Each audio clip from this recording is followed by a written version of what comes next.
Pessoal, boa tarde a todas, todos e a todas que nos assistem. Obrigada por terem comparecido hoje para essa discussão que é super relevante para a nossa instituição. Então, como aí vocês já devem saber, né, a gente lançou essa campanha Afiliação Padrão há 2 semanas atrás, e essa atividade, esse webinário aqui, então faz parte dessa campanha. E a ideia é um pouco a gente ouvir das pessoas que estão diretamente relacionadas, né, a essa questão, que são as pessoas que estão usando esses metadados para diferentes funções, como elas mesmas vão falar para vocês, da importância da gente alimentar o sistema de forma correta, né? Então, a gente vai ter hoje aqui 3 pessoas falando para vocês. A Amanda Moura de Souza, que é aqui da casa, né, da UFRJ, ela é bibliotecária de referência do sistema de bibliotecas do nosso CIB. Então, ela vai dar um pouco desse panorama institucional. Depois dela, então, vai falar a Leila Pocinato Garcia, que é editora adjunta da Revista Brasileira de Saúde Ocupacional, e vai dar para a gente essa visão, né, enquanto editora de revista. E a terceira pessoa a falar, então, é a Débora Dias, que é consultora regional de soluções da Web of Science, que é da Clarivate Analytics, né? Então, dando para a gente essa visão de quem é o detentor do banco de dados, né, onde a gente faz frequentemente consultas. Aí acho que fica, então, uma visão completa, né, para todo mundo poder entender a importância da gente, quando colocar a afiliação da nossa instituição, colocar lá direitinho, Universidade Federal do Rio de Janeiro. Tá? Eu vou fazer o seguinte, eu vou passar a palavra, então, para vocês, vou ficar aqui quietinha e escondida. As perguntas podem ser colocadas no chat, tá? A gente vai verificar o chat, vou trazer as perguntas aqui para dentro da sala, mas a ideia é que a gente fale na sequência, né? A Amanda, a Leila e a Débora, e no final, então, a gente faz essa discussão, né, em cima das falas. Vou agradecer mais uma vez vocês 3 por terem topado participar. Muito obrigada, muito importante, né? Assim, agradecimento em nome da Pró-Reitoria de Pós-Graduação e Pesquisa por virem aqui e poderem discutir esse assunto com a gente. Tá? Então, obrigada. Passo a palavra aqui para a Amanda. Olá, gente. Boa tarde. Obrigada por estarem aqui com a gente nesse dia para falar sobre essa campanha de afiliação padrão e como a gente consegue melhorar a visão da instituição através da padronização de dados. Vou compartilhar aqui com vocês a apresentação.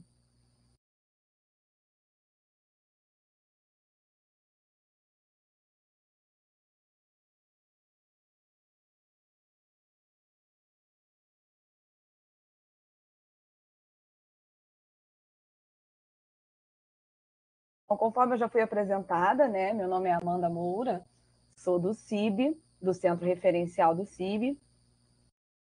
E eu vou apresentar aqui brevemente o que é o CIB.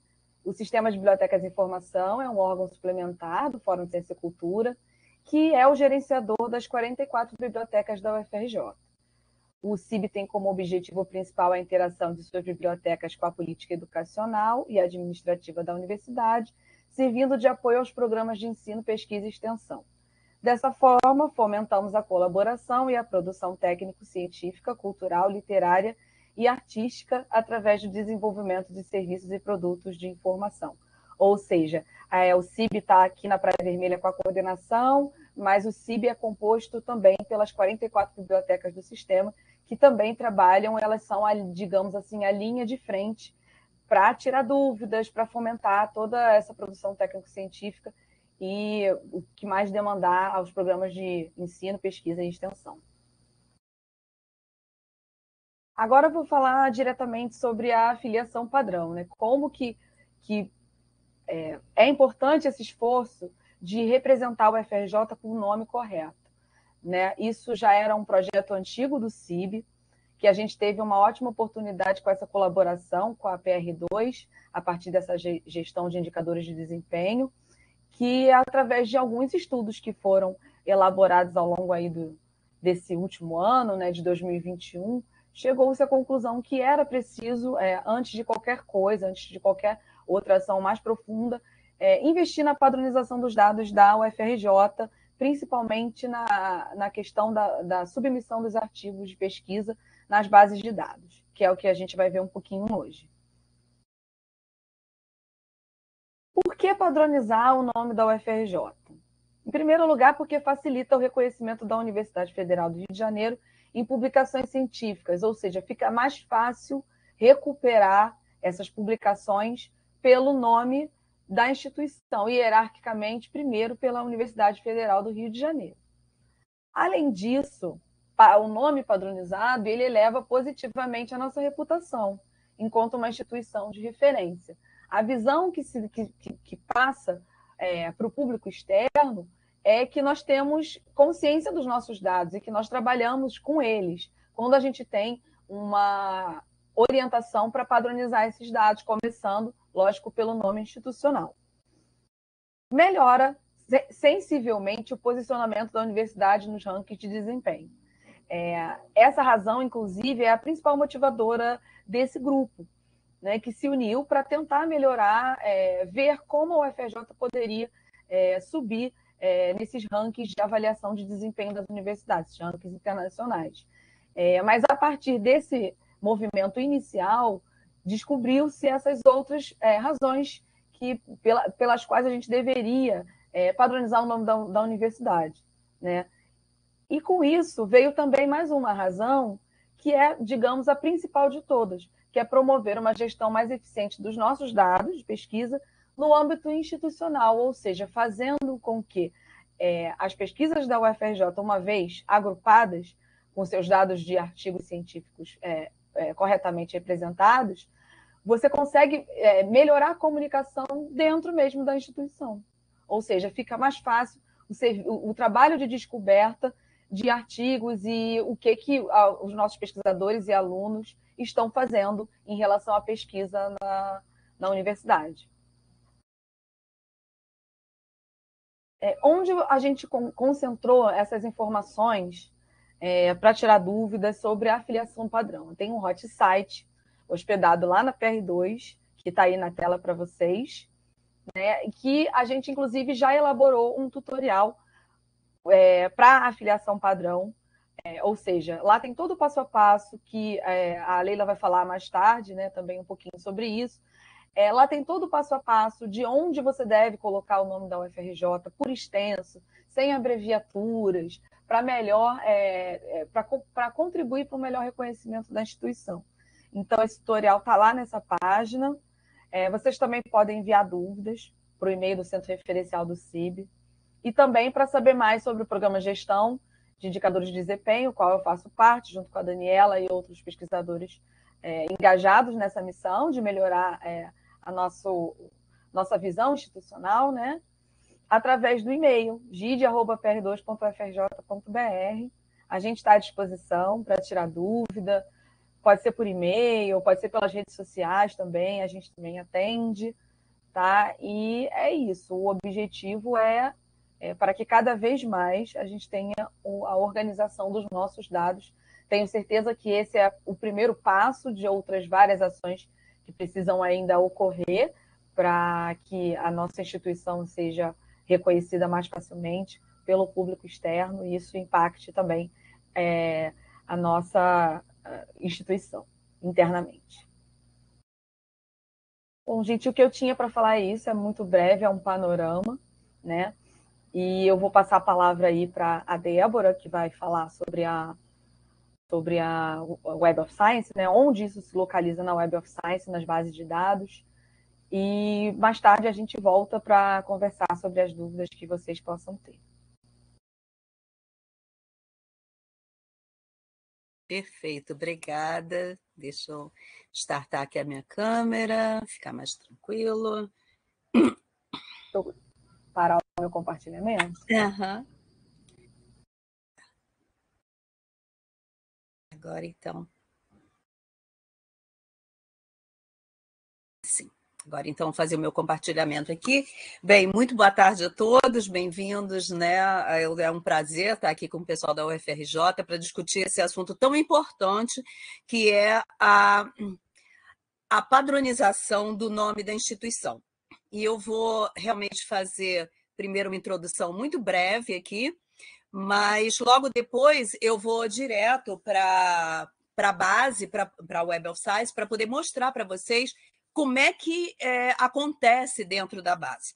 Então, a ideia aqui é justamente mostrar que a qualidade da recuperação da informação, da produção científica de uma instituição, de uma maneira geral, ela é diretamente proporcional, ela é diretamente dependente da informação que foi publicada na origem, ou seja, no artigo. Então, se não é seguido uma padronização no nome que o autor declara da instituição que ele tem afiliação nessa publicação do seu trabalho na revista, essa informação é a informação que é capturada pelas bases, pela Web of Science, por exemplo. E essa informação é que vai ser depois tornada uma informação pesquisável, um campo que é pesquisável, e a partir daí se recupera a produção científica da instituição. Então, se não há uma padronização, se cada pessoa coloca de uma maneira totalmente aleatória, essa qualidade vai acabar sendo prejudicada, porque, na realidade, você precisaria fazer uma pesquisa muito extensa por todas essas variações do nome da instituição, abreviado por extenso, em inglês, em português, com o nome do departamento, sem o nome, com uma sequência diferente, começando pela instituição UFRJ, Universidade Federal do Rio de Janeiro, e depois chegando no departamento. E se alguém colocou o contrário, o departamento primeiro, o nome da universidade no final? São variações no nome da instituição que acabam causando essa dificuldade inerente à recuperação.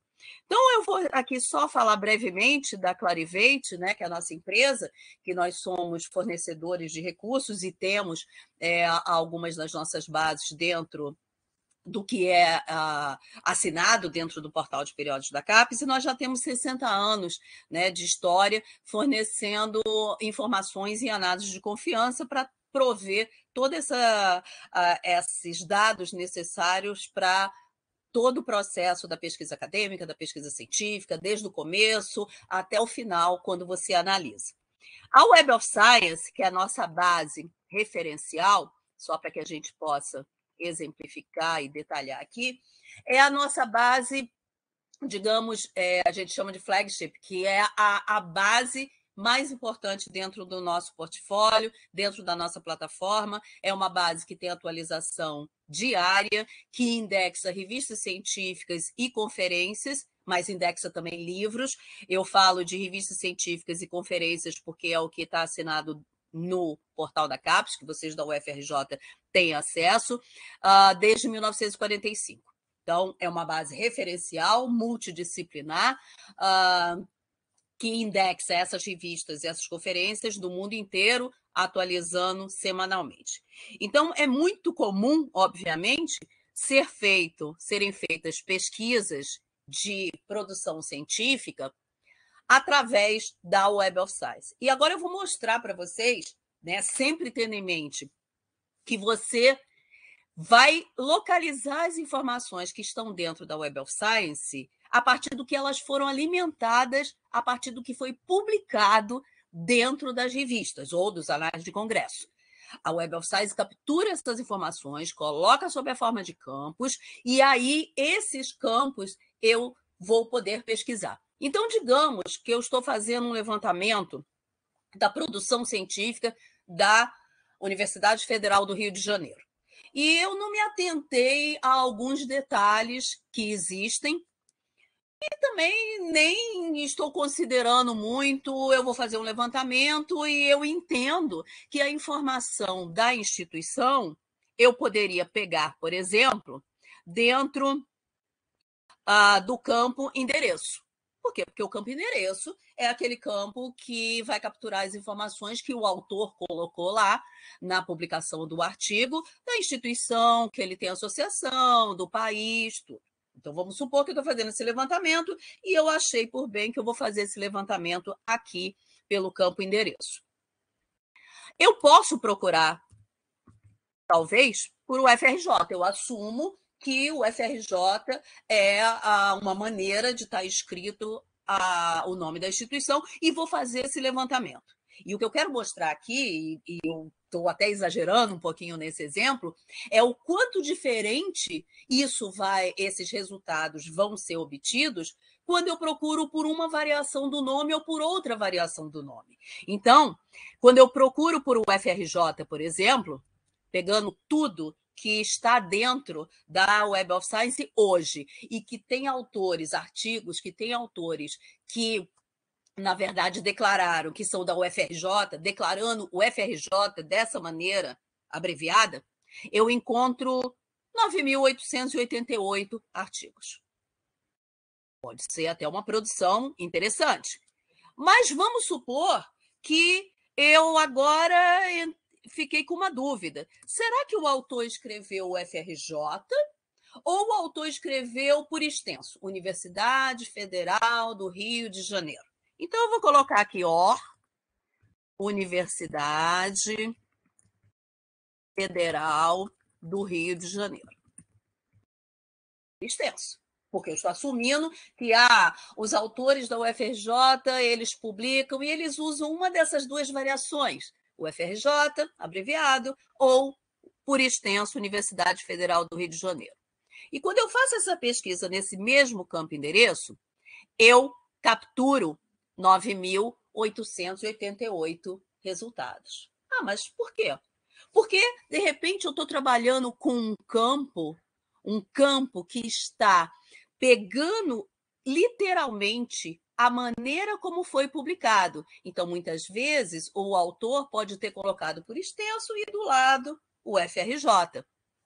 E com isso, eu posso até achar que, tranquilo, eu tenho aqui toda a captura das informações das publicações da UFRJ. Deve ser 9.888 resultados mesmo.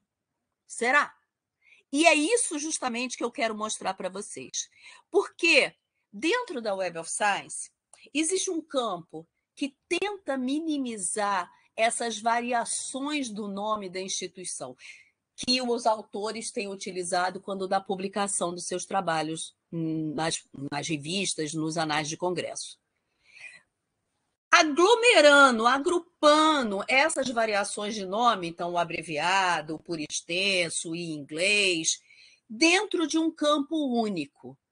Mas então isso resolve o problema? Não, ele minimiza. Porque a Web of Science, ela captura as variações do nome que existem dentro das publicações dos trabalhos, que estão indexados dentro da base e que tem os autores dessa instituição, eu capturo essas variações de nome e coloco embaixo de um nome único. E esse campo já não vai ser mais o campo endereço. Eu vou trabalhar especificamente com o campo afiliação. Então, quando a gente trabalha com o campo afiliação, na verdade, eu estou trabalhando dentro da Web of Science com um campo preparado. Mas, de novo, isso resolve o problema da falta de padronização quando da publicação do artigo, o autor colocar o nome da instituição da maneira como ele achar interessante ou diferente? Não resolve. Ele é um momento que a base capturou as variações e coloca embaixo de um nome único. E se as pessoas continuarem criando outras variações de nome? Esse agrupamento vai ter que ser atualizado. Ele até é, mas enquanto isso, você pode ter um resultado que não seja adequado, que não seja verdadeiro, que não seja realmente aquela produção científica da instituição. Então, quando você trabalha com esse campo afiliação, você, na verdade, vai procurar o nome da instituição, mas por um nome que ela foi agrupada aqui dentro da base. Então, nós vamos procurar o nome que foi agrupado ao UFRJ. Então, coloco aqui Rio de Janeiro, né, como uma palavra-chave para procurar a instituição. E aqui eu vou encontrar a instituição, Universidade Federal do Rio de Janeiro. Perfeito. É esse que eu vou trabalhar aqui. Coloquei aqui, é esse que eu vou procurar. Só que eu falei que esse campo ele é um campo preparado, é um campo que agrupa as variações. E agora eu quero mostrar para vocês, hoje, dentro da Web of Science, quantas variações diferentes do nome da UFRJ, variações essas que foram capturadas na origem da publicação dos artigos, quando os artigos foram indexados dentro da base. Então, basta que você venha aqui nesse ponto de interrogação e olha o tamanho da lista. Toda essa lista que aqui está aparecendo são variações que algum autor publicou em algum artigo, colocando o nome da instituição dessa maneira. Então, ele pode ter colocado, começando aqui por COP, por CCS, e depois colocando o UFRJ abreviado, ou Univ FED Rio de Janeiro, ou FED Univ Rio de Janeiro, ou colocando COP, UFRJ, Programa de Engenharia Civil, até abreviando Engenharia Civil um pouco diferente, coloca também como o nome, se fosse em inglês, Federal University Rio de Janeiro, e depois o departamento específico que eu quero colocar, ou outras maneiras, pode colocar Ilha Fundão, tá? Na verdade, você vê que as N maneiras, as N formas de que foram publicados o nome da instituição na afiliação do autor no artigo, eles estão aqui, uma quantidade absurda, né? Muitas. E essas todas, elas estão agrupadas quando eu procuro por esse campo único, no campo afiliação, da Universidade Federal do Rio de Janeiro. Isso é uma maneira que a Web of Science faz para tentar bypassar, para tentar minimizar essa consequência da não padronização do nome da instituição. E, mais uma vez, ela resolve? Não. Ela traz esse agrupamento, mas se não há uma padronização no nome da instituição, nada impede que amanhã seja publicado um outro artigo numa revista que vai estar indexada na Web of Science e que o autor colocou o nome da instituição, da afiliação dele, de uma maneira diferente dessas N maneiras que aqui estão. Então, por isso a importância da padronização. Quando eu faço a pesquisa por esse agrupamento, esse campo agrupado, vocês lembram-se que a gente, quando fez lá pelo endereço, pelaquela variação UFRJ, ou por extenso, Universidade Federal do Rio de Janeiro, né? Eu deveria ter, talvez, usado várias outras, né? FED, Univ, Rio de Janeiro, Univ, FED, ele abreviado também. Ali fiz algumas variações. Nesse caso, eu vou trabalhar pelo campo agrupado, pelo campo agregado, que na prática vai me pesquisar todas aquelas variações daquela lista que a gente acabou de ver. E olha a quantidade que eu obtenho.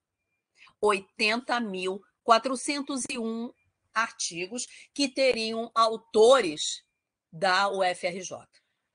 Se a gente lembrar que a gente estava com quase 9.000 quando eu fiz pelo aquele campo, que pega literalmente buscando em UFRJ ou por extenso Universidade Federal do Rio de Janeiro, eu estou falando de que se eu tivesse feito aquele levantamento pelo aquele campo com aquelas variações, na realidade eu teria encontrado praticamente 10% do que na prática é a minha produção científica da instituição hoje.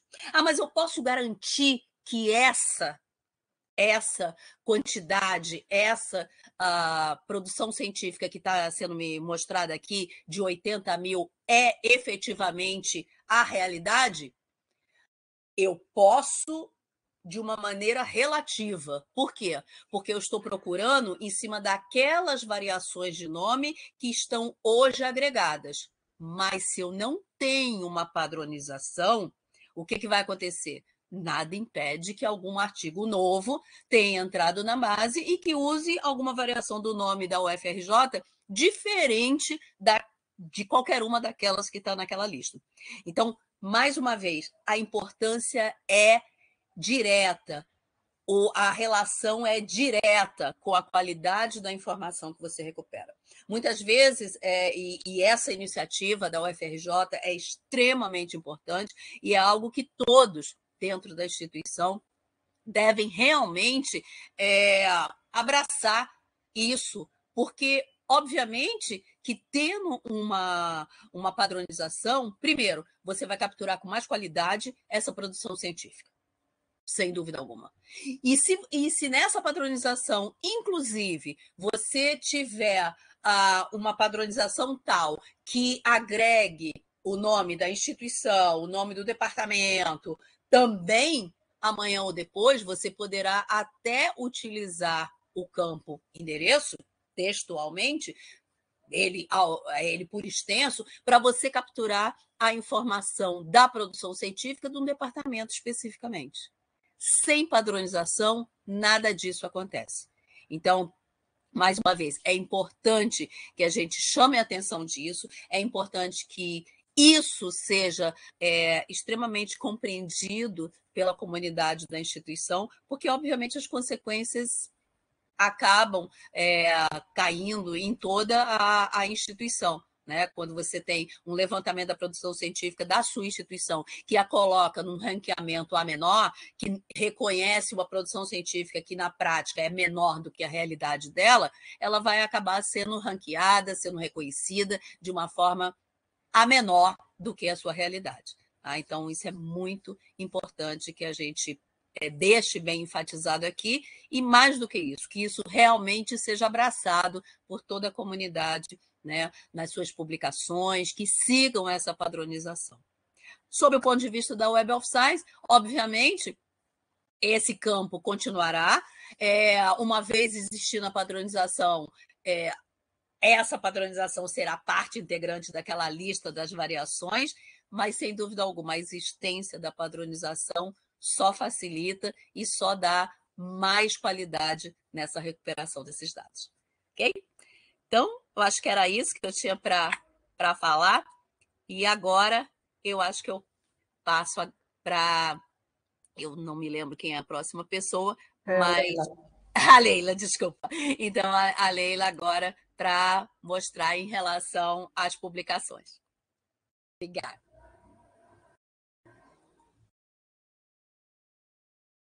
Boa tarde. Só quero confirmar se vocês estão visualizando a minha tela. Estamos sim, Leila. Obrigada. Quero agradecer, então, primeiramente, o convite da professora Daniela e da professora Cláudia Medina.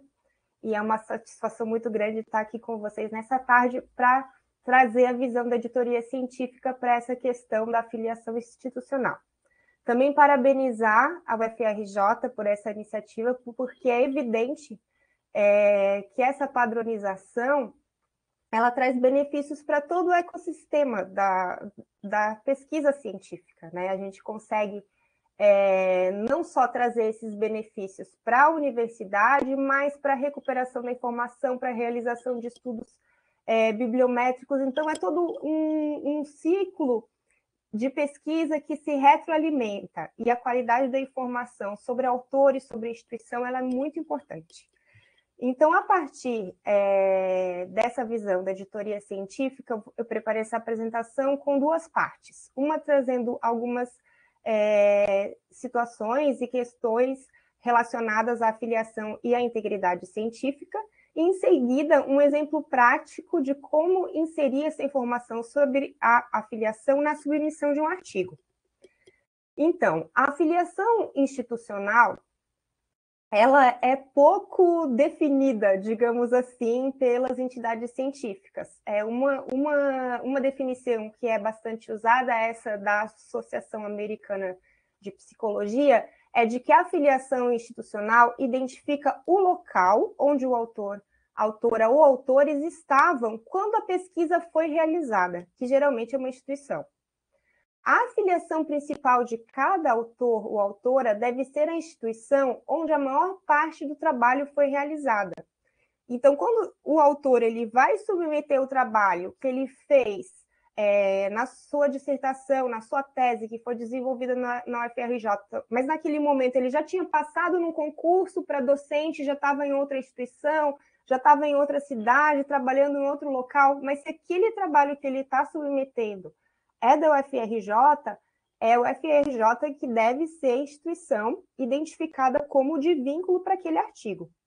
Para conteúdo não relacionado à pesquisa, a afiliação deve ser, então, a instituição de vínculo atual.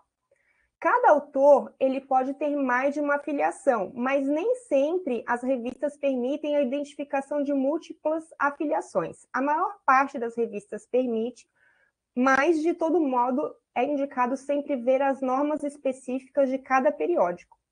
Se um autor ou uma autora se mudou posteriormente, a afiliação atual também pode ser indicada. Excepcionalmente, também, um autor ou uma autora pode não ter afiliação, e aí se identifica como Independent Researcher ou Independent Scholar, pesquisador independente.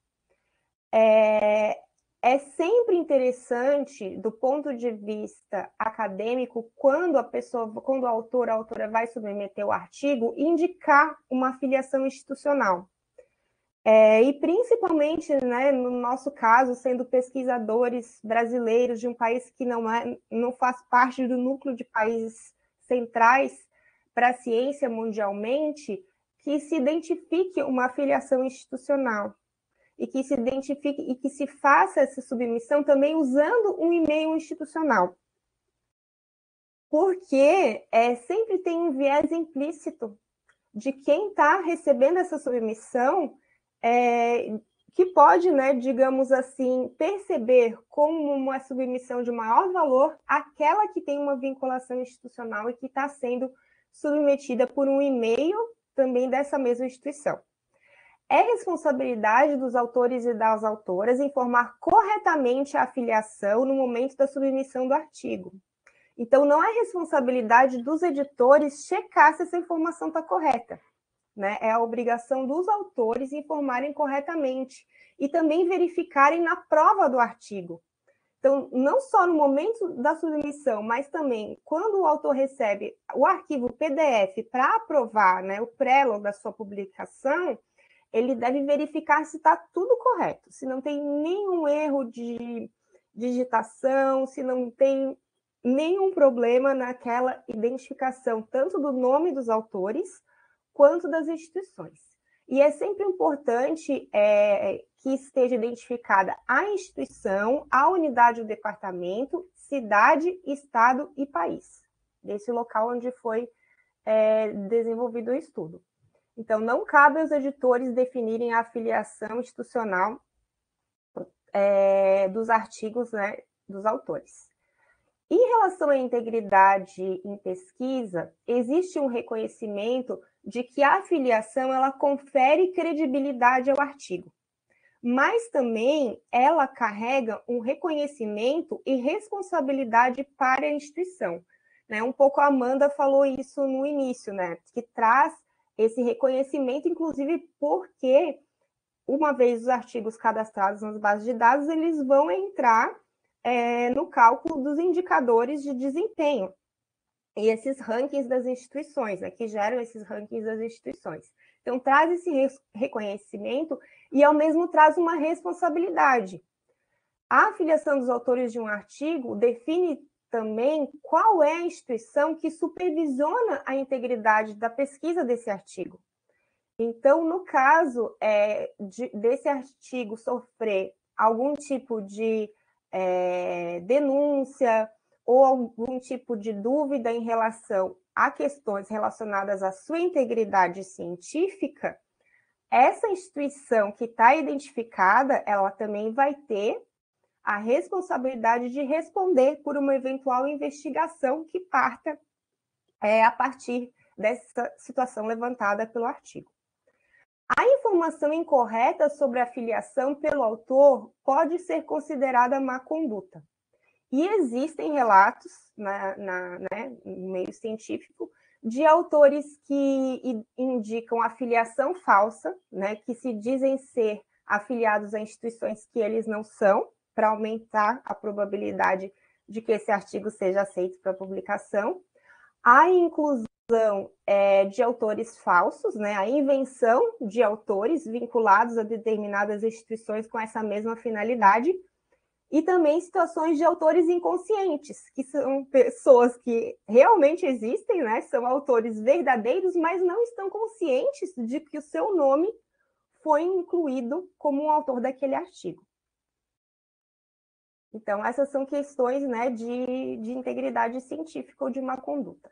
Aqui eu trouxe para vocês um artigo publicado no BMJ Evidence-Based Medicine, de um estudo que foi feito no Chile e que verificou as afiliações de uma universidade chilena.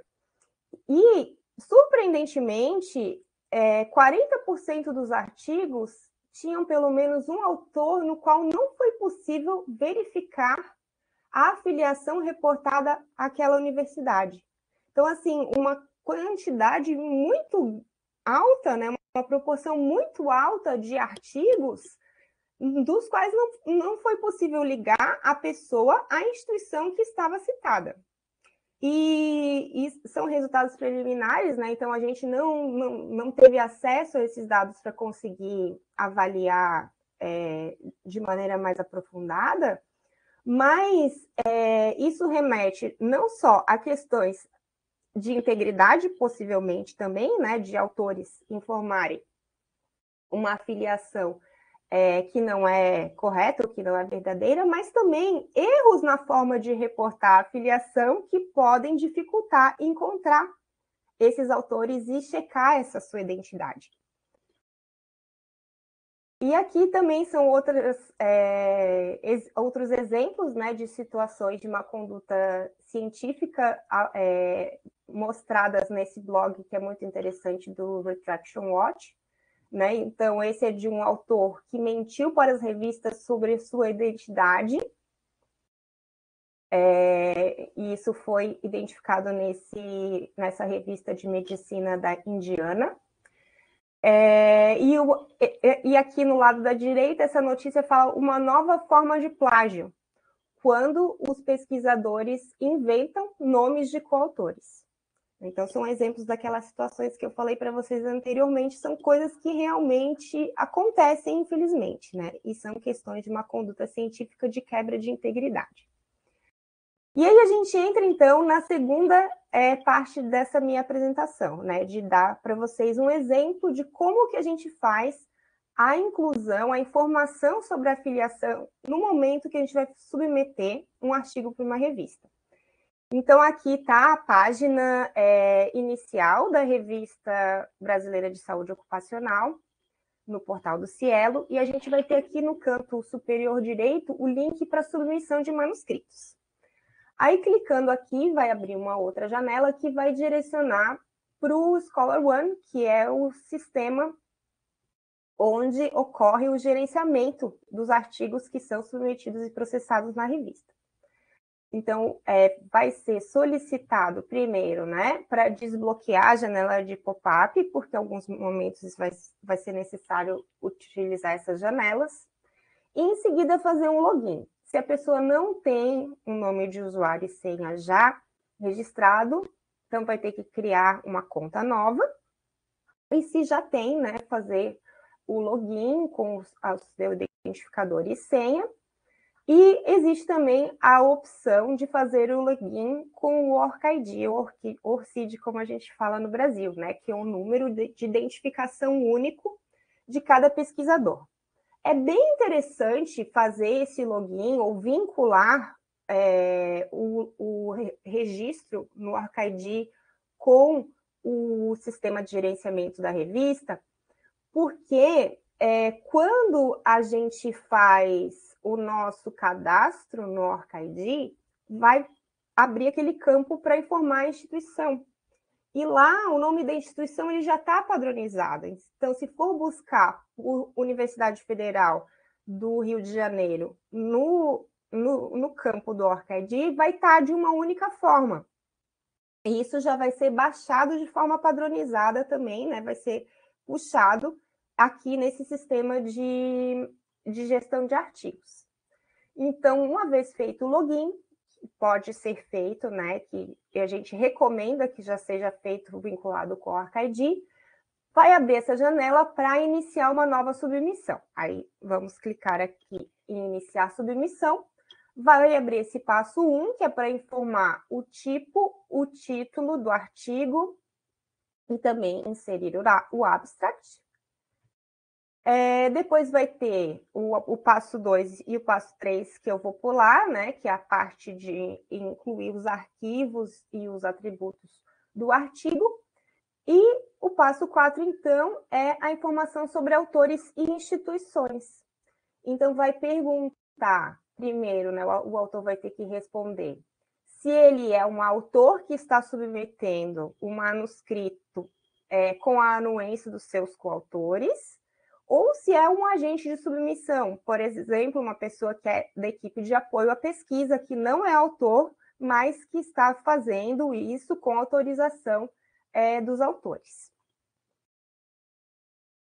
Em seguida, então, abre essa nova janela, né, perguntando sobre o OrcID, e aqui, se a pessoa já não fez o login vinculado, ele vai colocar como um campo obrigatório para a pessoa preencher. Então, eu, né, como pessoa responsável pela submissão, apareço aqui já como autora e com o meu OrcID, com a instituição de vínculo já aqui. Nesse campo, eu posso colocar os coautores, né? Então, eu coloco pelo endereço de e-mail, eu encontro autores que já estejam cadastrados também aqui no sistema. Então, eu cadastrei o meu colega Eduardo Algrante, um dos editores-chefes da RPCO, como coautor desse artigo. A gente pode cadastrar mais autores, incluir mais autores e mudar essa ordem de autores aqui. Aí já é interessante colocar a ordem que foi combinada com os autores, né? A ordem de autoria. A gente salva e continua. Aí passa para o passo 5, detalhes e comentários, né? Que é a carta de apresentação. Na carta de apresentação também pode ser mencionada a instituição, principalmente quando é um trabalho acadêmico, né? Informar este artigo é derivado do trabalho de tese ou de dissertação, no departamento tal, da UFRJ, ele tem relação com o escopo da revista por causa disso e disso, e tentar dar alguns elementos, né, para o editor ter uma decisão mais favorável. É um espaço que o autor tem a mais para fazer um convencimento de que aquele artigo é interessante para aquela revista, né? Qual que é o valor daquele artigo, o que aquele artigo traz de novo, qual é a inovação que ele traz, qual é a lacuna que ele vem preencher, né? E também valorizar essa questão do trabalho acadêmico é sempre interessante. Também é importante informar se essa pesquisa teve financiamento, e aí todos os tipos de financiamento, não só o financiamento que vem por editais de pesquisa, mas também bolsas e outros tipos de apoio que a pesquisa possa ter recebido. Aqui outras informações sobre o manuscrito, né? Esse campo ele não é padronizado, então aqui são questões que a revista coloca, particularmente que ela tem interesse, né? Na RBS a gente publica a informação sobre trabalho acadêmico em todos os artigos, então se pergunta se o manuscrito é baseado em uma tese, dissertação, trabalho de especialização, conclusão de curso, etc., para informar os detalhes aqui.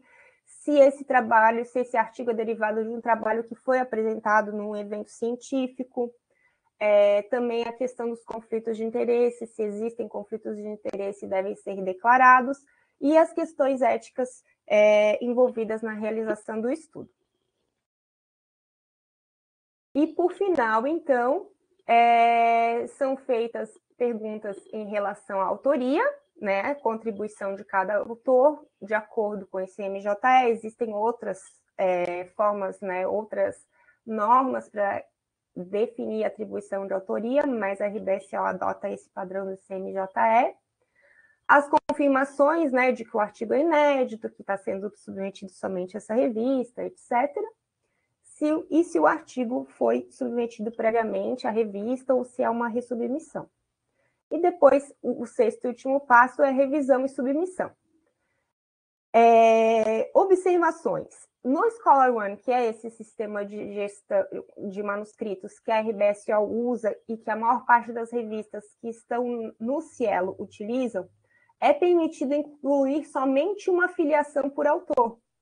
Mas, se o autor tiver mais de uma filiação e ele acha importante informar mais de uma, é possível incluir na folha de rosto. Então, na folha de rosto, que é um dos arquivos que vão ser submetidos separadamente, o autor pode informar. E aí vai ter aquele cuidado que a Débora falou que tem que ser feito para informar por extenso e detalhadamente a instituição, o departamento, cidade, estado e país. Atentar para não identificar autores no arquivo do manuscrito, principalmente, né, evidentemente, nos periódicos que adotam o cegamento na revisão por pares.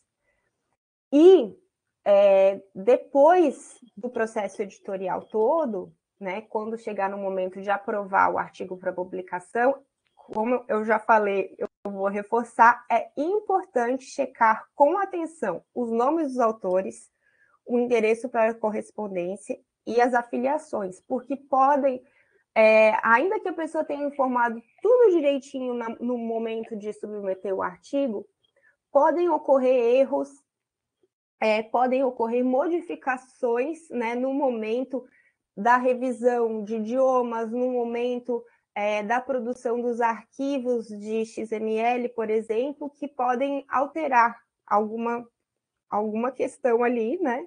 E por isso é importante e é necessário checar. O que acontece, por exemplo, se a pessoa aprovou, a pessoa não se deu conta que tinha um erro no nome de um autor, um erro na afiliação no momento dessa prova do prelo, e o artigo foi publicado, e a pessoa só se deu conta disso depois da publicação. Então, vai ser possível fazer uma errata. Sempre é possível fazer uma errata, mas a errata ela não funciona para essas finalidades, por exemplo, de corrigir nas bases de dados, de corrigir no DOI. Então, o erro ele vai persistir no artigo, né? Embora tenha sido corrigido por meio de uma errata. Isso vai ajudar de alguma forma, por alguma finalidade de comprovação acadêmica, por exemplo, né? Ou de corrigir, né, efetivamente o nome do autor, mas na prática o artigo já foi publicado e ele não vai ser retratado por causa desse erro e republicado, né? O que vai acontecer é que vai ter uma publicação que é o artigo com erro e uma outra publicação que é a errata corrigindo aquele erro. Mas que na prática vai ser difícil linkar essas duas informações para que essa correção ela atinja a sua finalidade. E aqui, então, é um exemplo, né, no final, como que aparece isso no artigo publicado. Então, aqui é um exemplo de um artigo publicado recentemente na RBSO, onde a gente vê, né, o nome das autoras e aqui, em seguida, as afiliações das mesmas. O e-mail para contato, as informações sobre financiamento e as informações sobre trabalho acadêmico. Nesse caso, o artigo foi derivado do trabalho de uma dissertação de mestrado, defendida na Universidade Federal da Bahia. Aqui eu vou concluir a minha apresentação deixando para vocês esse link, que é do Cambridge University Press, que tem um FAQ sobre dúvidas relacionadas à afiliação. Então, para quem tiver dúvidas, essas são as perguntas mais frequentes e as respostas estão aqui. E concluir agradecendo a vocês novamente e aproveitando para divulgar a RBSO, que vai fazer 50 anos no ano que vem, é uma revista já bastante antiga, e a chamada pública que está aberta nesse momento sobre saúde mental e subjetividade, trabalho e dominação na contemporaneidade. Essa chamada teve um prazo de submissão prorrogado até o dia 10 de agosto, mas também lembrar para vocês que a revista recebe continuamente manuscritos que estejam dentro de seu escopo, né? Todos os temas que são relacionados à saúde e segurança no trabalho. E aqui os endereços da revista na web. É isso, muito obrigada. Excelente. Deixa eu voltar aqui para dentro da sala, quer dizer, para dentro da apresentação. Obrigada. Queria chamar também de volta a Amanda e a Débora aqui para dentro, para a gente poder discutir um pouquinho, já agradecendo as três pela apresentação. Vou aproveitar enquanto está todo mundo voltando. A gente teve uma limitação aqui com o chat, que ele não pôde ser aberto por questão de conduta relacionada a esse período de eleição. A gente não pôde abrir o chat, mas eu consigo receber as perguntas de vocês pelo e-mail. Vai bater aqui na minha conta e eu trago aqui para dentro da sala. O e-mail é gid@pr2.ufrj.br. Então, quem está assistindo aí, a gente vai começar aqui a nossa discussão, porque eu mesmo tenho perguntas para fazer. E aí, se vocês quiserem ir mandando por e-mail, a gente traz aqui para dentro da sala para as nossas apresentadoras poderem debater. Então, eu vou começar aqui, né, um pouquinho a nossa discussão. Foram excelentes as apresentações, agradeço aí novamente. Vocês veem que às vezes a gente mira numa coisa e acerta outra. A Leila trouxe um debate aqui para dentro, que era alguma coisa sobre a qual que eu não tinha inicialmente pensado e que tem uma importância enorme, que é a questão da integridade acadêmica, né? Então, essa questão da afiliação não é somente uma questão contábil, assim, né, no cômputo geral da instituição, de desempenho, ela é uma questão também de integridade, é uma questão de você ter responsabilidade sobre aquilo que você está publicando, né? E isso tem uma importância enorme, né? E tem sido uma questão de debate cada vez mais frequente, né? Visto que tem existido, né, infelizmente, um número de fraudes cada vez mais maior, né? Infelizmente, mas é a nossa realidade. Mas deixa eu fazer uma pergunta aqui para você, Leila. Você mostrou, né, assim, no login da revista, que a primeira coisa já está vinculando, né, a pessoa ao Work ID dela. Isso, então, reduz a nossa criatividade de dar os nomes criativos que a gente costuma dar às nossas instituições? Isso, então, já favorece os metadados e já tende a reduzir, então, essa variabilidade. Sem dúvida. Tende a reduzir, sim, mas não há uma solução definitiva para o problema, né? Porque, como eu mencionei, também tem a possibilidade dos autores informarem a afiliação na folha de rosto, né? Então, isso vai caber, né, num momento que é feita a junção, né? Porque todo o processo do editorial do artigo, quando a revista adota o processo de revisão por pares, não tem uma folha de rosto com a identificação dos autores, né? Então, a gente vai ter um arquivo com o corpo do artigo, as referências, as figuras e as tabelas, né? Material suplementar, eventualmente. E a folha de rosto, ela é separada, né? Então, no momento de juntar essa folha de rosto com o corpo do artigo, no momento que o artigo é aprovado para fazer a revisão e a produção dos arquivos PDFs, XML, etc., tem que ver se está sendo puxado realmente da folha de rosto da revista ou da folha de rosto que os autores informaram. E, além disso, tem essa questão, né, de, às vezes, os autores informam mais de uma filiação, né? Então, uma delas, eles vão ter que informar manualmente, porque naquele sistema, no Scholar One, ele só permite inserir uma filiação. Então, resolve, sim, para a maior parte dos casos, já é um bom avanço acontecer isso, mas não resolve 100%. Então, tem que ter ainda esse cuidado, né? Principalmente na etapa do prelo, no momento da aprovação do arquivo para publicação. Porque, embora se tenha feito lá no começo, como vai sair publicado é como está lá no final. Então, essa checagem no final também ela é super importante. Certo, obrigada. A gente tem aqui na sala também a presença da professora Cláudia Medina, que é professora do IESC. Cláudia, consegue aparecer? Que ela está aqui para participar do debate. Não sei se você consegue ligar a câmera. Vamos ver. Aê, consegui. Tá, a câmera está meio esquisita, mas consegui. Bom, a Cláudia trabalha com a gente no GID, né? Tem uma experiência enorme aí, como também trabalhou em editoria de revista, no Caderno de Saúde Pública durante muito tempo, né? Então, trouxemos ela aqui para o nosso debate.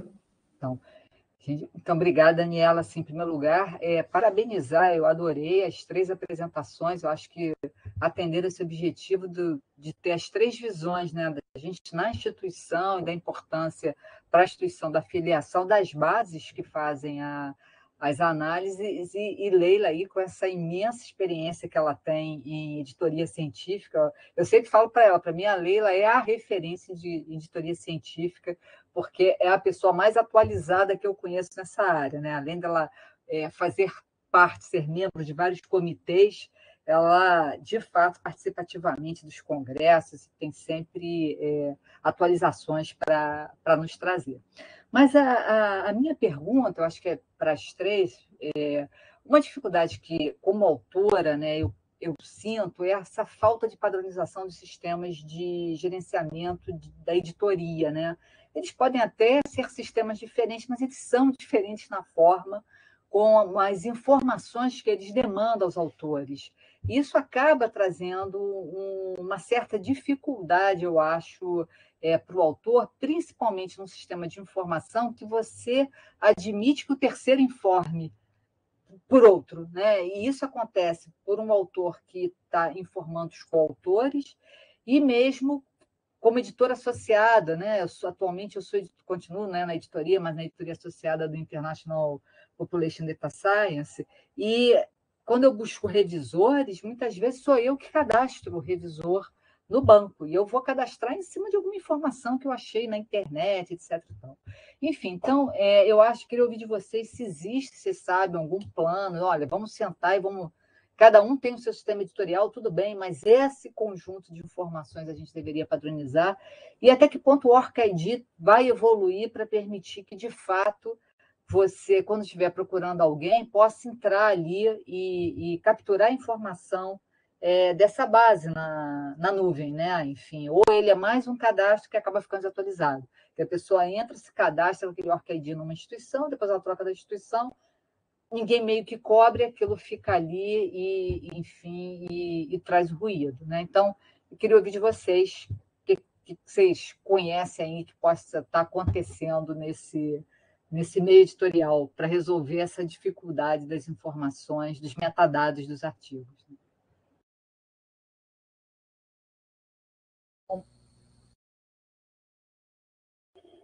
Pode começar. Bom, então vamos lá. Eu acho que foi fundamental ter a Débora e a Leila aqui com a gente hoje, porque a Débora mostrou o que acontece quando a gente inventa um nome bonitinho, né, para a UFRJ, na base, a confusão toda que dá e como fica muito difícil obter dados e organizar qualquer ação que envolva esses dados com tamanha variedade de representações, né, da UFRJ, e a Leila que colocou assim, ela meio que resolveu uma das principais dúvidas que os professores e alunos têm na hora de submeter, que é a diferença entre o Prelo e a plataforma de submissão ali. Então, ela colocou que as duas coisas precisam estar alinhadas, mas são coisas diferentes, e que naquela última etapa é que tem que conferir se realmente o nome está da forma que você enviou, enfim, e está corretamente. Com relação a essa pergunta da Cláudia, eu acho que assim, a padronização do nome institucional é o primeiro passo, digamos assim, o passo mais simples para fazer uma ação de conscientização. Mas, como a gente está vendo, né, trabalhar com questões semânticas é muito difícil. A palavra, né, a sintaxe é muito difícil.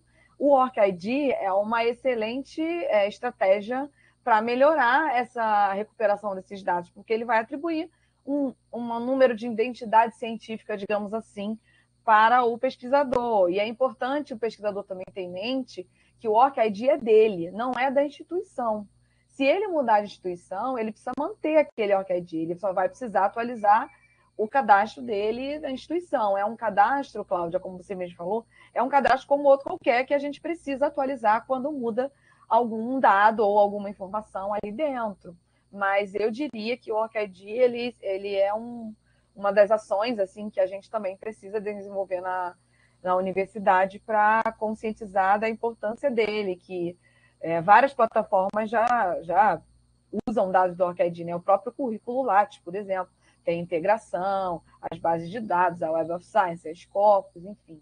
Então, é um cadastro que é fundamental para outras ações de padronização de dados.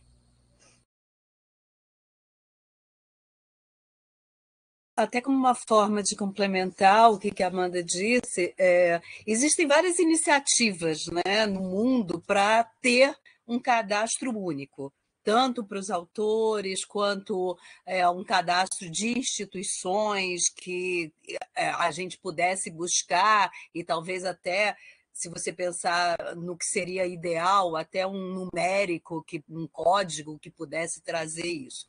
São várias iniciativas em paralelo, que, na realidade, a gente tem visto algumas evoluírem um pouco mais, outras ficarem pelo caminho. Então, uma iniciativa para a instituição, para uma padronização na instituição, claro que pela instituição em si, sozinha, existem algumas coisas nas próprias ferramentas, como é o caso do Scholar One, e o ORCID, ele realmente é uma padronização que tem levado muita facilidade, exatamente por estar sendo muito utilizado, né? Então, existem, inclusive, instituições, e eu poderia até sugerir, como uma ação complementar da UFRJ, criar uma ação interna da UFRJ, onde fosse colocado para os seus pesquisadores, os seus autores, criar o seu cadastro do ORCID.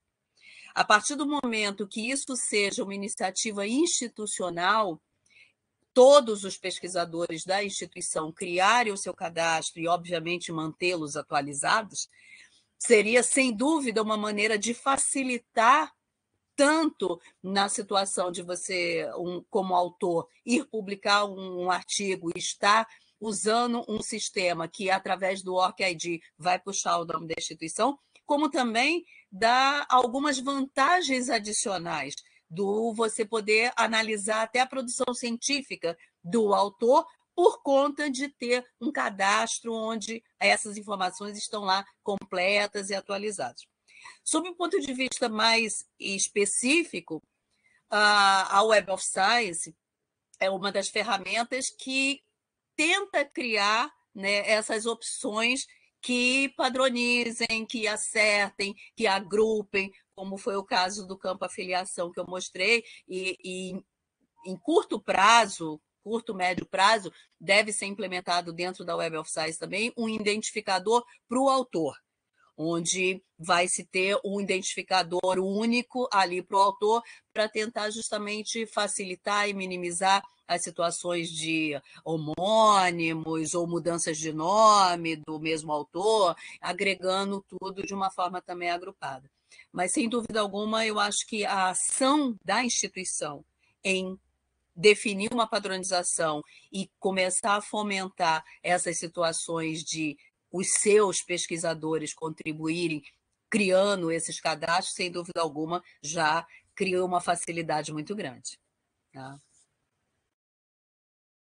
O que eu tenho conhecimento é que essas iniciativas que a Débora mencionou, né, que são iniciativas globais, elas já acontecem pelo menos desde 2016. A primeira vez que eu ouvi isso foi na Conferência Mundial sobre Integridade em Pesquisa na Holanda. E a ideia era linkar tudo, era a DOI, a ORCID, com aquele cadastro das instituições de financiamento, e fazer aquele mapeamento todo. Só que no que isso esbarra? Né? Além de dificuldades operacionais, né, de ter sistemas de linguagem de programação diferentes, tem acordos comerciais, tipos de licença de acesso diferentes, e também as questões das leis de proteção de dados, que estão mudando muito rapidamente, né, e se tornando mais rigorosas nos países. Então, são fatores que dificultam, mas realmente o ideal seria isso, né? Que a gente tivesse essas informações todas interligadas. O que eu vi de interessante em relação à Clarivate foi uma notícia até que eu vi essa semana, mas que é desse mês, bem recente, é que a Clarivate incorporou no sistema de submissão das revistas da Elsevier um campo para informar o gênero dos autores. E isso já também gerou uma vontade muito grande, né? Porque eu participo como membro do Comitê de Políticas de Gênero da Associação Europeia de Editores. Isso já era uma vontade, né, da equipe editorial da Elsevier há muito tempo. Mas são mudanças que parecem simples para o usuário final, mas que elas são muito complexas para quem está do outro lado fazendo aquilo. Mas foi um avanço importante, né, que agora a gente vai ter, pelo menos, né, para as revistas que são publicadas pela Elsevier a partir de agora e que aderirem a essa política de autoinformação sobre gênero, a gente vai ter um dado mais preciso, né, uma informação mais interessante. E essas coisas vão evoluindo lentamente, mas a gente percebe, né, que tem uma evolução. Mas, nesse momento, a gente ainda depende, em grande parte, da informação dos autores, né? Então, por isso, mais uma vez, essa campanha da UFRJ é tão importante. Super obrigada. Então, acho que essa é a mensagem que talvez fique enquanto estamos nesse processo de busca de soluções. Autores, façam a revisão da prova do Prelo, porque é a sua última oportunidade de poder evitar que uma informação equivocada passe, né, num sistema que essa possibilidade de fato existe pelos números atores diferentes que podem estar ali informando e processando a sua informação. Então, acho que a sua segurança, às vezes a gente fica com preguiça de rever a prova do Prelo, né, entrega para o autor principal fazê-lo, mas, na realidade, cada vez mais, pelas questões de integridade em pesquisa no geral, é um momento super importante que faz parte da produção. E muitas vezes os editores dão um prazo muito curto, né? Se você não devolver até amanhã, vamos considerar que você aprovou. E aí, aquele dia que a pessoa está atolada, já não tem mais tempo para ver, e a pessoa dá uma olhadinha, tá bom, vai assim mesmo. Mas é importante, principalmente porque, assim, se tem um erro num artigo, um erro na tabela, é mais fácil de corrigir do que um erro de nome de autor e um erro de afiliação. Então, pelo menos isso é importante conferir. Com certeza. Muito importante ouvir isso aqui, ainda mais que o nosso público... A gente tem um desafio grande, né, dentro das universidades, essa coisa da conscientização, que o nosso público ele tem uma altíssima rotatividade, né?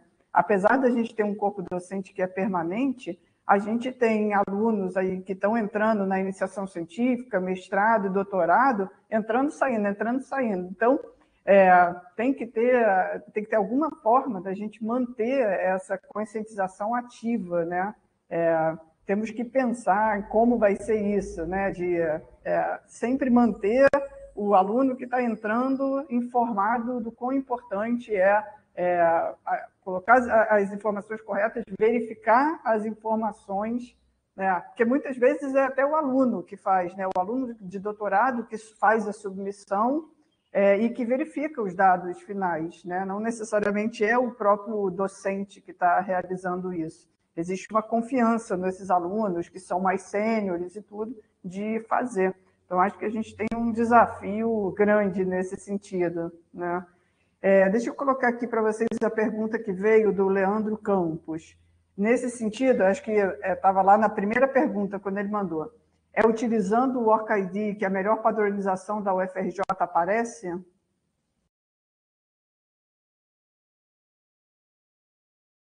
Quem comenta? Amanda, eu não sei se você quer responder pelo ponto de vista da biblioteca. Sim.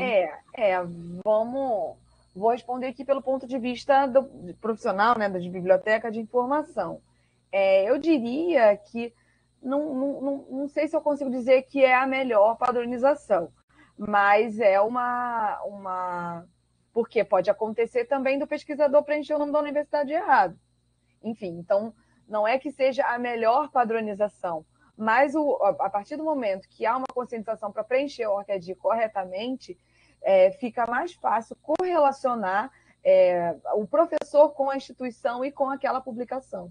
Fica uma coisa mais unificada. Então, do ponto de vista de gestão de dados, é a iniciativa no momento que nós temos, como a Leila falou, que é a que melhor atende a esse propósito. É claro que a gente sabe que precisa avançar muita coisa, como, por exemplo, como a Débora falou, ter um banco de instituições onde os nomes já estariam ali todos padronizados e fosse mais fácil recuperar através de algum código, alguma coisa desse sentido, mas, por enquanto, o ORCID é uma das melhores saídas para levar para uma etapa a mais, digamos assim, a padronização dos dados institucionais.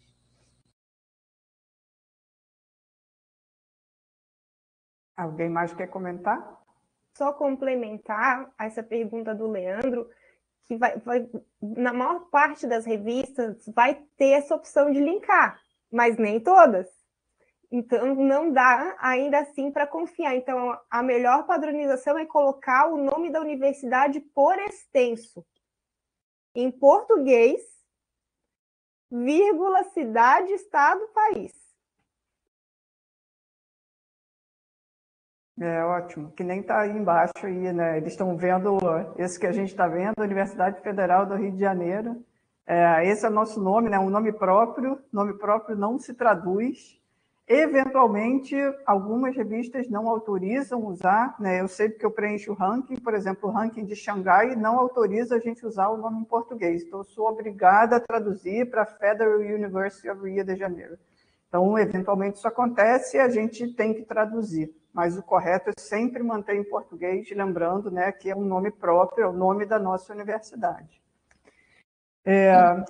E eu ainda só complementaria com uma informação mais, é que quando a instituição implementa uma padronização, nada impede que ela implemente uma padronização que contenha uma informação no nível mais detalhado da instituição. Então, não só o nome da instituição mãe, mas também o departamento, a faculdade, se for o caso, enfim. E aí pode ser interessante nesse sentido, para que amanhã ou depois possam ser recuperadas informações com um pouco mais de granularidade para fazer a análise. Então, nesse caso, a utilização do ORCID talvez não fosse tão interessante, né? Pelo menos para trazer esse nível de detalhamento. Mas, sem dúvida alguma, o que a gente sempre diz é ter alguma padronização sempre é melhor do que não ter nenhuma. Porque senão você realmente vai ficar com uma profusão de variações e isso é muito prejudicial, com certeza. Inclusive, Débora, no evento que a gente fez há 2 semanas atrás, a gente imprimiu, a professora Denise, que é a pró-reitora, imprimiu aquela lista. Lembra que você gerou para a gente uma lista de sinônimos? Tinham 5 páginas. E aí ela imprimiu isso e circulou para a plateia. E a plateia ficou admirada, como, né, com aquela criatividade, assim, eventualmente, algum sinônimo ali, alguém na plateia tinha gerado ele mesmo, né? Então, as pessoas não, assim, realmente, as pessoas fazem por desconhecimento, né? Então, acho que essa iniciativa é, de novo, né, uma iniciativa de conscientização. Não existe nenhum tipo de punição, né? Não tem forma de obrigar as pessoas ou de punir as pessoas, o objetivo não é esse, mas realmente a gente está aqui, né, buscando deixar muito claro, né, a importância dessa padronização. E é o que a gente sempre fala, né? Porque, na verdade, a consequência dessa não padronização acaba atingindo a todos que estão na instituição. Uma vez que tem muita variedade de nome, nada garante que, quando for feito um levantamento da produção científica daquela instituição, foram utilizadas todas aquelas variações. Então, há a possibilidade real de alguma parte da produção não ser considerada. Se não é considerado, o ranqueamento já vai ficar diferente da realidade. E isso é uma coisa que atinge a todos que estão na instituição. Simples assim, né? Quer dizer, então é importante que as pessoas vejam que, de uma ação que às vezes a gente acha que é só um detalhinho, mas a consequência ela é grande. E assim, eu acho que essa decisão, né, de privilegiar o nome da Universidade Federal em português por extenso, de procurar colocar só ele no campo afiliação e tudo, é devido a essa complexidade que as universidades federais brasileiras elas têm na sua denominação, porque só o nome da UFRJ já é quase uma sentença. Então, se você vai botar a faculdade, o instituto, o laboratório, o programa de pesquisa, já tem aí 3 linhas só de nome. E isso não fica, do ponto de vista de dados, isso não é muito viável. Né? Então, privilegiar mesmo a Universidade Federal do Rio de Janeiro, se possível não colocar mais nada, é o melhor caminho para evitar qualquer coisa que fique polissônica aí nas bases de dados. Né? É essa complexidade que a gente vive, né? Outras instituições têm os nomes menorzinhos, né, no exterior, então isso facilita muito o lado deles, e por isso, às vezes, a gente tem que tomar essas decisões que, às vezes, o laboratório, né, às vezes reclama, mas não está aparecendo o nome do meu laboratório, mas o laboratório pertence à universidade, e existem outros campos no artigo que o laboratório pode aparecer, não necessariamente precisa aparecer no campo de afiliação, por exemplo. Então, é um desafio, na verdade. Tudo isso é um grande desafio. É isso. Pessoal, a gente está chegando aqui já no nosso horário previsto para terminar. Não sei se vocês têm mais algo para colocar. Vou abrir aqui para cada uma dar aqui uma palavra final. E vou também, ao mesmo tempo, agradecer ao Luiz Cláudio, que trabalha aqui com a gente na PR2, que é quem está dando toda a assistência aqui para o nosso webinário estar acontecendo. Ele fica aqui atrás da cortina, né? Mas é ele que está fazendo a gente aparecer aqui na tela e vocês poderem assistir. Então, se vocês puderem... vou botar aqui na ordem que está aparecendo para mim. Tá? A Amanda, a Cláudia, a Débora e a Leila darem suas palavras finais antes da gente encerrar, por favor.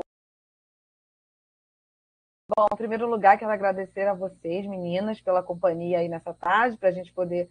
Acho que a gente conseguiu dar um bom panorama da importância da filiação institucional, né, para a atividade de pesquisa e ensino. E queria dizer também que o CIB está à disposição da universidade, não só assim, o CIB coordenação, mas o CIB também, as 44 bibliotecas do sistema. Pode ir até lá, conversar com a gente, tirar dúvida, a gente está à disposição. Na minha apresentação, coloquei o e-mail, né, do Centro Referencial do CIB, está lá no nosso site. E é isso, vamos, na medida do possível, construir aí uns dados melhores para a gente fazer a gestão dessa universidade aí. Muito obrigada, gente. Bom, também só me despedindo, agradecendo as palestrantes, foi um ótimo evento, foi uma ótima sexta-feira, aprendi bastante com vocês, muito bom. Bem, eu da minha parte tenho que agradecer, né, a oportunidade de estar aqui com vocês e principalmente parabenizar a UFRJ pela iniciativa, que é muito importante. Reconheçamos que é um processo que vai acontecer às vezes um pouco mais lento, às vezes um pouco mais rápido, mas é importante que se comece, é importante esse incentivo, esse suporte, esse apoio da instituição, porque é o que a gente tem de mais importante, né? Poder dar visibilidade à realidade do que a instituição produz. Então, sem dúvida alguma, é algo que a gente tem que continuar trabalhando sempre em relação a isso. Tá? Obrigada a todos. Também vou nessa linha da Débora, agradeço e parabenizo a UFRJ por essa iniciativa, que eu acho que é uma iniciativa que deveria ser abraçada pela CAPES e pelo CNPq, né? Porque não é uma questão de uma universidade só, né? A gente sempre vê essa campanha no âmbito dos programas de pós-graduação, né? Lembrando para os alunos que tem que colocar corretamente, mas de uma forma mais individual, né? Vocês já ampliaram para a universidade, mas eu acho que tinha que ser uma coisa maior ainda, né? Deixar esse recado aí para o pessoal da CAPES do CNPq, e com esse exemplo bonito que o FRJ está dando, de abraçar essa ideia de que a gente tenha melhores informações sobre a filiação para mostrar, né, a relevância que a ciência brasileira tem no contexto, né, regional, latino-americano e global também. É isso. Obrigada. Muito bom. Então, fica aí o recado também para a CAPES e para o CNPq pensarem, né, no que a gente conversou aqui nessa tarde com esse excelente time só de mulheres, né? O Luiz está aqui com a gente, mas está escondido, então aparecemos só as mulheres no palco. Então, agradeço mais uma vez, agradeço aí ao pessoal que está assistindo. Muita gente assiste depois também, né? É importante, isso vai ficar disponível, então, no canal da Web TV, da UFRJ, esse é o canal oficial da UFRJ. Tá? Então, obrigada e até breve.